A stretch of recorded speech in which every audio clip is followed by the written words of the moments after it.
우리 옆 사람과 한번 인사하겠습니다. 잘 오셨습니다. 은혜 받으세요. 오늘 말씀은 한 사람으로 말미암아라는 제목으로 말씀을 전하겠습니다.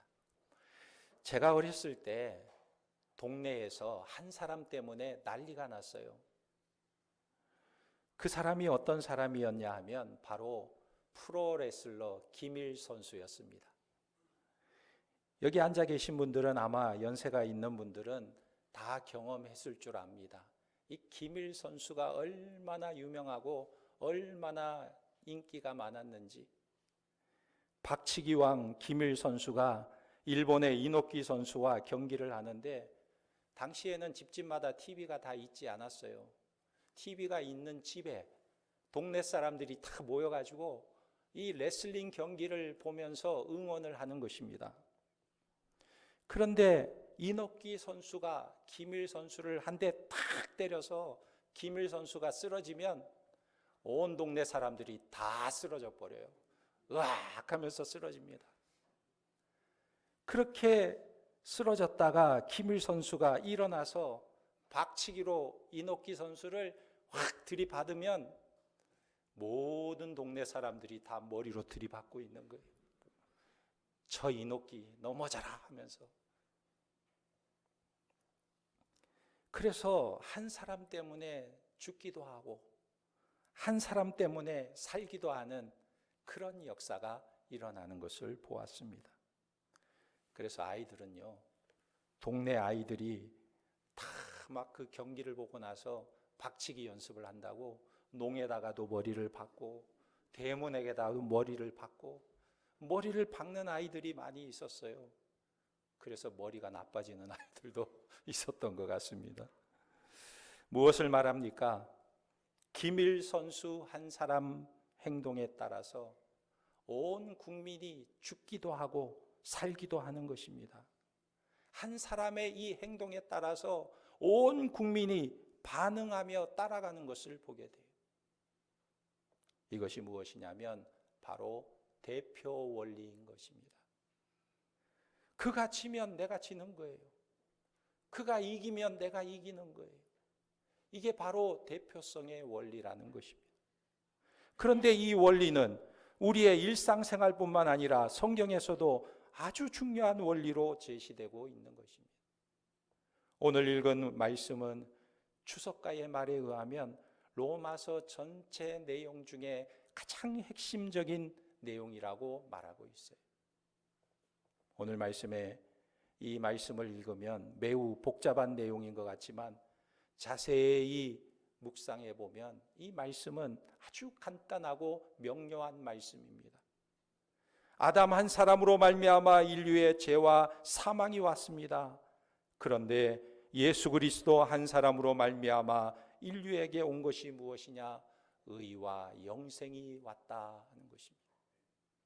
그래서 18절에 보면 그런즉 한 범죄로 많은 사람이 정죄에 이른 것 같이 한 의로운 행위로 말미암아 많은 사람이 의롭다 하심을 받아 생명에 이르렀느니라. 이 구절 속에 매우 중요한 원리가 내포되어 있는 것입니다. 그 원리가 무엇입니까? 첫째는 대표성의 원리라는 거예요. 하나님이 세상의 사람을 대하실 때에는 단 2명의 대표를 통해서 대하신다는 것입니다. 인류에게는 오직 2명의 대표자가 있습니다. 그 한 사람이 누구일까요? 아담이에요. 아담. 또 한 사람은 누구일까요? 예수 그리스도인 것입니다. 그래서 사람은 누구나 다 이 2 사람 중에 한 사람에게 속해 있는 거예요. 나는 아담에게 속했는지 나는 예수 그리스도에게 속했는지 이 둘 중에 한 사람에게만 속해 있다는 것입니다. 이스라엘에 가면 정말 재밌는 모습을 보게 돼요. 우리나라 경상남북도 합친 조그만한 나라 안에 2 민족이 나눠져 있는 것을 보게 됩니다. 유대인들이 사는 구역, 팔레스타인들이 사는 구역이 첨예하게 나눠져 있어요. 그리고 예루살렘 성 안에도 2 구역으로 또 나눠져 있습니다. 예루살렘 성 안에 사는데 유대인이 사는 구역, 팔레스타인들이 사는 구역이 나눠져 있어요. 그래서 유대인이 사는 구역을 가보면 달라요. 팔레스타인이 사는 구역을 가보면 정말 다릅니다, 서로가. 그런데 유대인들을 보면 자기 조상이 누구라고 합니까? 아브라함이라고 해요. 우리의 조상은 아브라함이다. 팔레스타인들에게 물어보면 자기들의 조상이 누구라고 그래요? 우리도 아브라함이다 말하고 있는 거예요. 우리도 우리의 조상이 아브라함이다. 그런데 이것은 무엇을 말하고 있냐면 저들이 어디에 속해 있느냐? 육신의 조상 아담에게 속해 있다는 거예요. 또 어떤 사람은 이렇게 말합니다. 나는 무신론자다. 나는 하나님을 믿지 않는다. 나는 어디에도 속하지 않는다. 나는 다른 종교를 가지고 있다.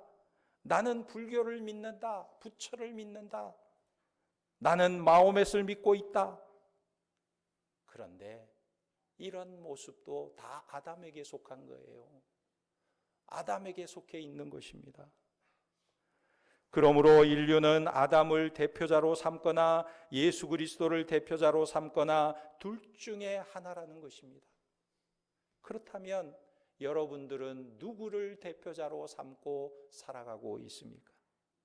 우리는 모두 다 예수 그리스도를 대표로 삼고 있는 줄 믿습니다. 그래서 신학자들은요, 이 두 사람을 언약적 대표라고 부르고 있어요. 하나님은 아담을 따르고 있느냐 아니면 그리스도를 따르고 있느냐, 이 두 사람의 언약적 대표를 통해서 인류를 대하시고 계신다는 거예요.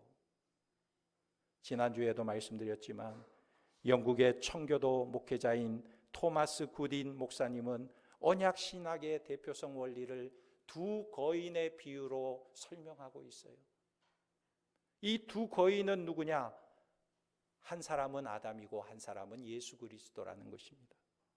그런데 모든 인간은 다 이 거인의 허리에 매달려 있다는 거예요.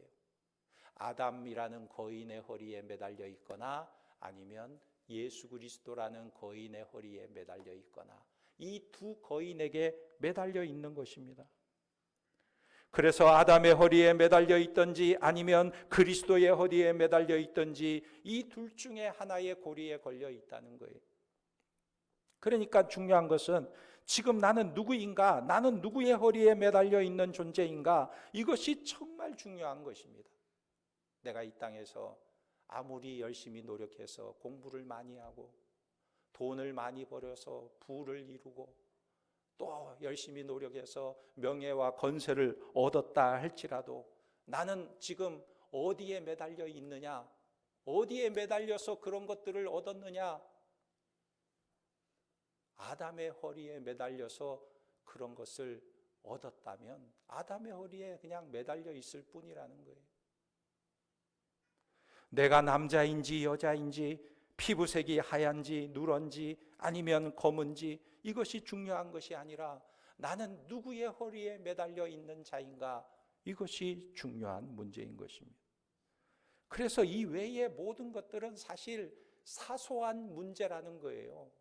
이 땅에서 내가 어떤 사람이냐, 이 땅에서 내가 무엇을 이루었느냐, 이 땅에서 내가 어떤 권세를 가지고 있느냐, 이것이 중요한 것이 아니라 내가 이 땅을 살면서 누구의 허리에 매달려 있느냐가 중요한 거예요.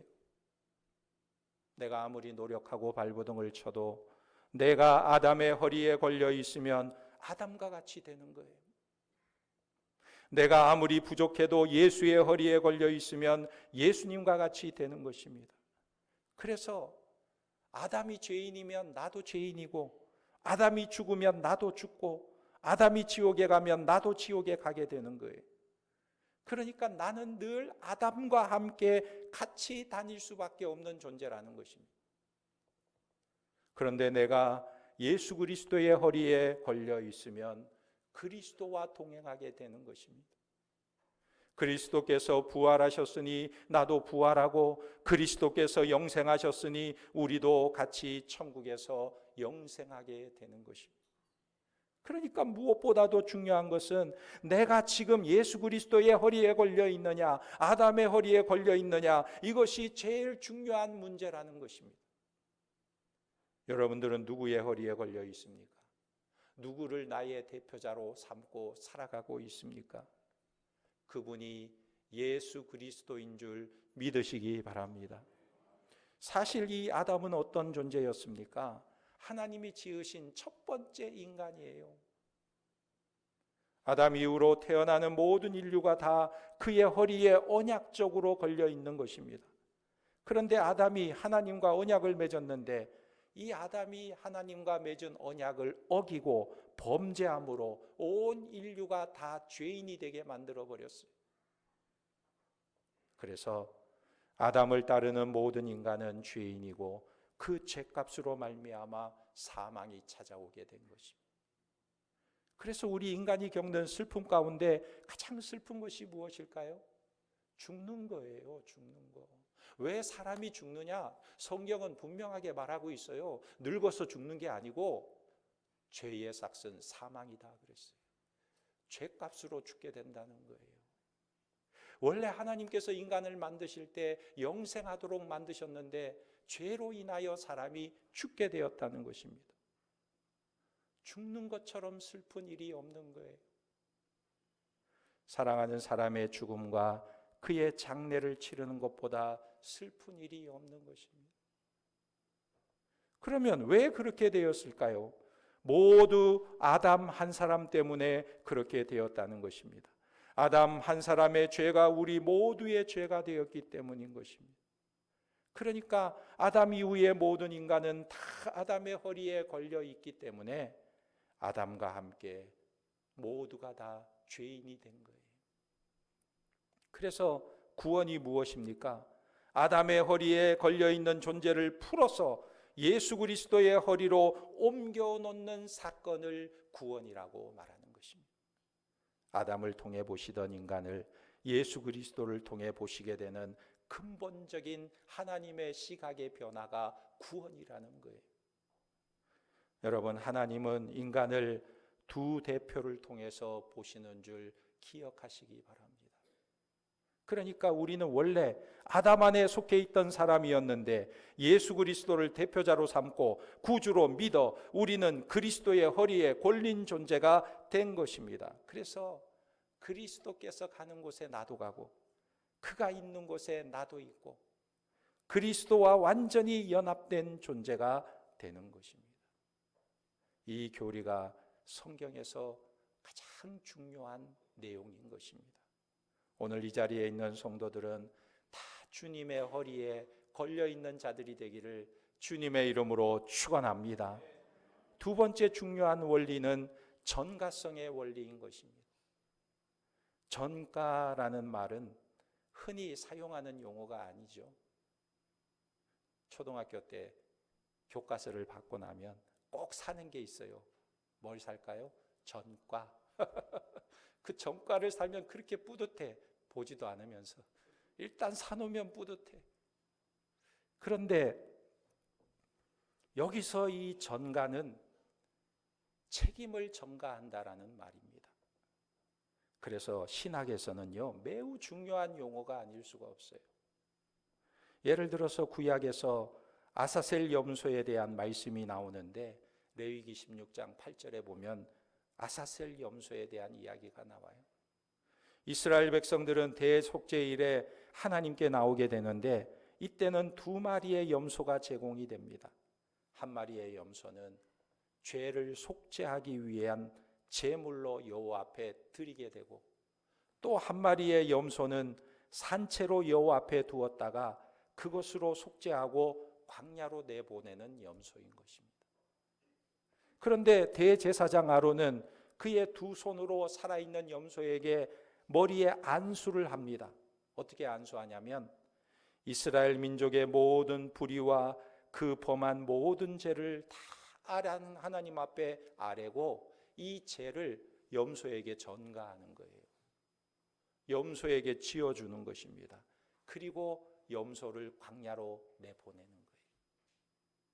그래서 이 염소는 그 이스라엘의 모든 죄를 자기가 짊어지고 광야로 나가서 사나운 짐승에게 잡아먹히게 되는 것입니다. 그러니까 이스라엘 백성들의 모든 죄가 염소에게 전가되는 거예요. 그래서 이 전가라는 말은 옥스퍼드 사전에 보면 한 존재가 이룩한 의, 한 존재가 저지른 죄의 책임을 다른 존재의 의나 다른 존재의 책임으로 돌리는 것이다. 이것이 바로 전가라는 말입니다. 그런데 오늘 우리가 읽은 말씀에는 두 가지 중요한 전가가 있습니다. 첫째는 뭐냐면 아담의 죄와 책임이 모든 인류에게 전가되었다는 거예요. 아담의 범죄함으로 죽게 되었습니다. 그래서 아담의 허리에 붙은 모든 사람도 다 아담 따라서 죽게 된다는 거예요. 이 죽음이 모든 사람에게 전가되었다는 것입니다. 제가 전에 동물의 왕국을 보니까 TV에 푸른 초원에 동물들이 막 뛰노는 모습을 보여주다가 야크 떼들이요 무리를 지어서 막 쏜살같이 달려가는 모습을 클로즈업하면서 보여주더라고요. 그런데 이 야크 무리들이 얼마나 막 빨리 달리는지 선두가 뛰어가니까 다 그 선두를 따라서 달려가는데 카메라맨이 그들이 달려가는 방향 그 앞을 비춰주는데 너무나 놀랐어요. 그 앞에 낭떠러지가 있는 거예요. 높은 낭떠러지가 있는 거예요. 그런데 이 야크떼들이 그것도 모르고 선두가 뛰어가니까 다 쫓아서 막 달려가는데 보니까 낭떠러지인데 선두가 멈출 수가 없는 거예요. 그냥 벼랑 아래로 떨어지기 시작하는데 달려오던 야크떼들이 다 떨어져 죽는 거예요.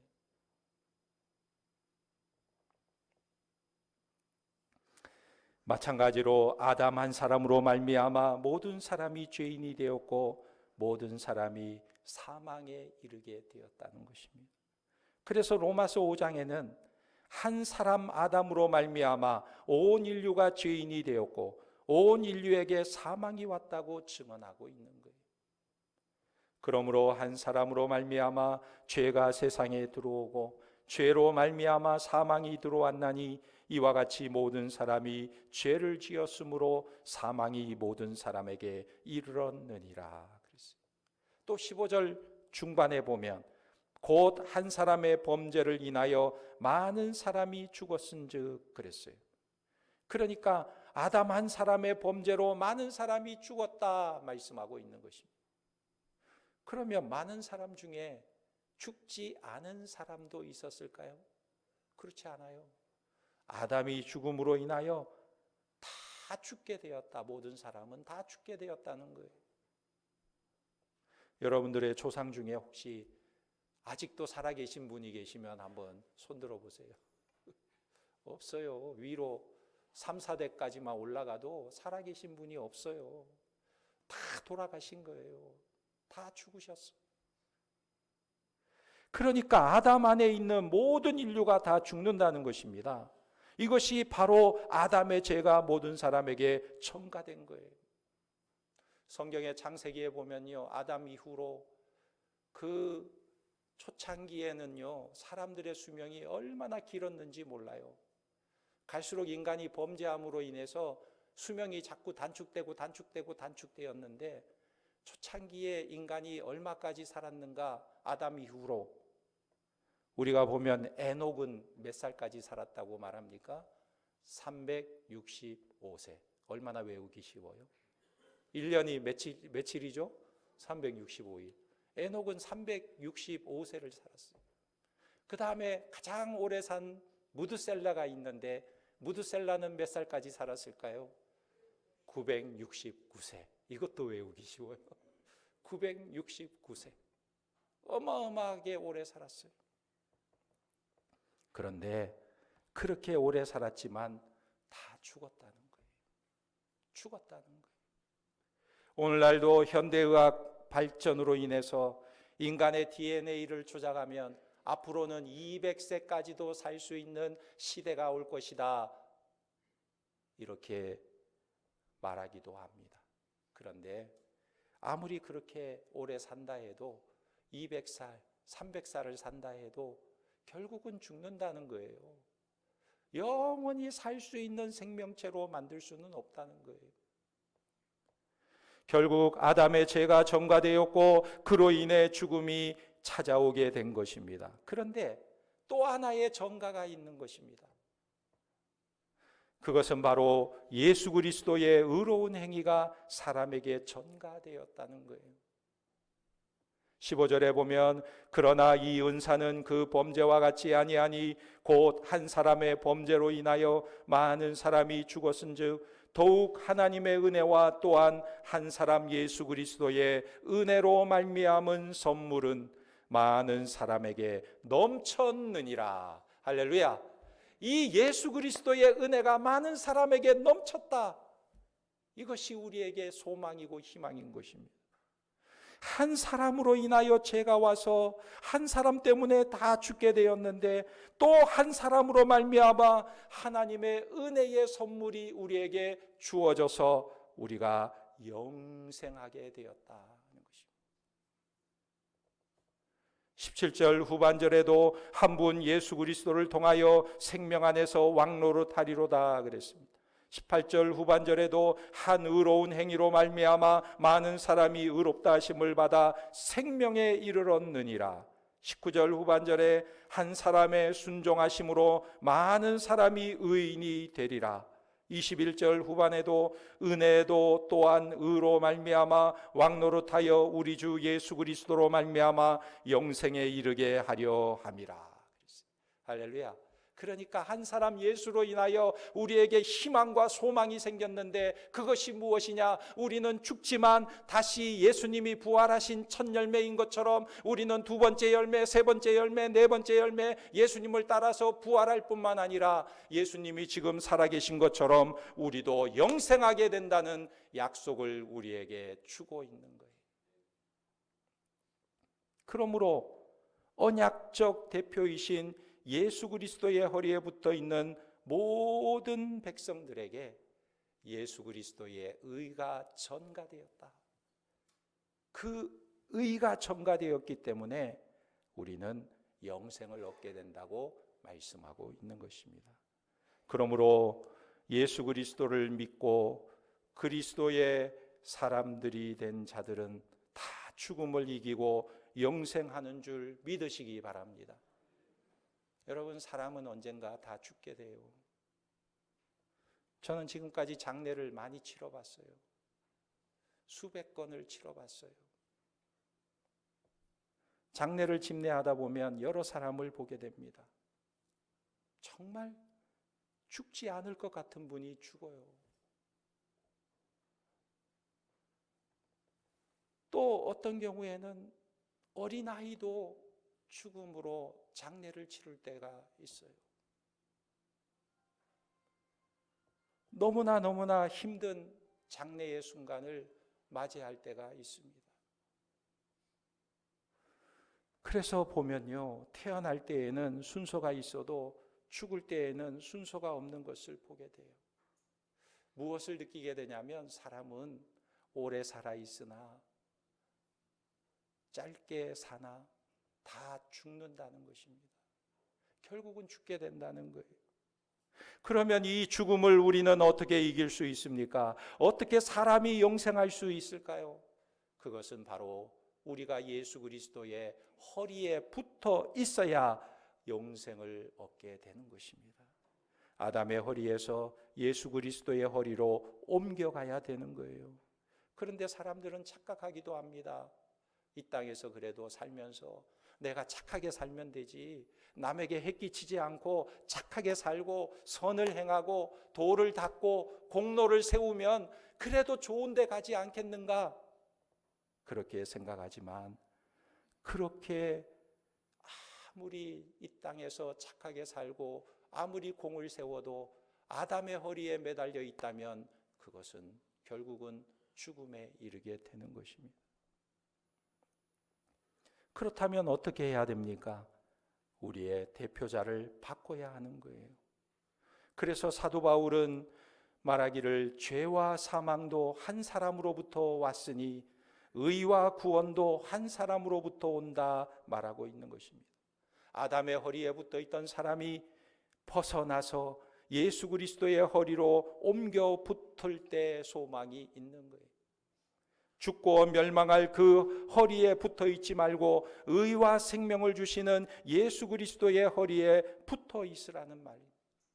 그래서 나의 주인을 예수 그리스도로 모셔야 하는 것입니다. 하나님과 원수되었던 사람이 하나님의 자녀가 되고 하나님의 진노를 당할 사람이 사랑을 부어주시고 죽어서 지옥에 떨어져 영영 형벌을 받을 사람이 살아서 천국에 가고 영생을 누리는 사람으로 변화되어야 한다는 것입니다. 그러므로 여러분 진짜 복이 무엇일까요? 복음이 무엇입니까? 바로 이 대표를 바꾸는 거예요. 예수 그리스도께로 달라붙는 것입니다. 그래서 사도 바울은 주 예수를 믿으라 그리하면 너와 내 집이 구원을 얻으리라 말씀하고 있는 거예요. 이것이 진정한 복이라는 것입니다. 여러분들은 어땠습니까? 이전에는 아담의 허리에 붙어 있지 않았습니까? 그러나 이제 예수 그리스도를 믿고 예수 그리스도의 허리에 매달려 있는 줄 믿으시기 바랍니다. 저는 예수님의 허리에 매달려 있기 전에는 너무나 불안했어요. 너무나 염려 근심이 많았어요. 그런데 제가 예수님의 허리에 매달린 이후에는 너무나 새로운 삶을 살게 된 것입니다. 죽음이 두렵지 않아요. 미래가 두렵지 않습니다. 그리스도의 허리에 붙어 있는 자만이 진정한 소망이 있는 줄 믿으시기 바랍니다. 왜 그렇습니까? 우리 주 예수 그리스도로 인해 영광스러운 부활의 약속이 우리에게 있기 때문에 그렇습니다. 오늘 저와 여러분들은 예수 그리스도를 우리의 대표자로 삼고 그분의 허리에 매달려서 그분이 주시는 은사, 영생과 축복을 누리는 하나님의 백성들이 다 되시기를 예수님의 이름으로 축원합니다. 아멘. 기도하겠습니다. 하나님 아버지, 한 사람 아담으로 말미암아 우리에게 죄가 오고 사망이 찾아왔는데 한 사람 예수 그리스도로 말미암아 우리에게 의가 주어지고 영생의 소망을 주신 것 감사를 드립니다. 우리의 주인을 바꾸게 하신 하나님, 아담을 주인으로 섬기던 우리의 삶이 예수 그리스도를 나의 주인으로 모시고 살게 하신 하나님, 끝까지 그분과 동행하는 삶을 살게 하시고 그분 안에 주시는 약속과 영원한 소망을 붙들고 믿음으로 살아가는 복된 인생들이 다 되도록 축복하여 주시옵소서. 예수님의 이름으로 기도하옵나이다. 아멘.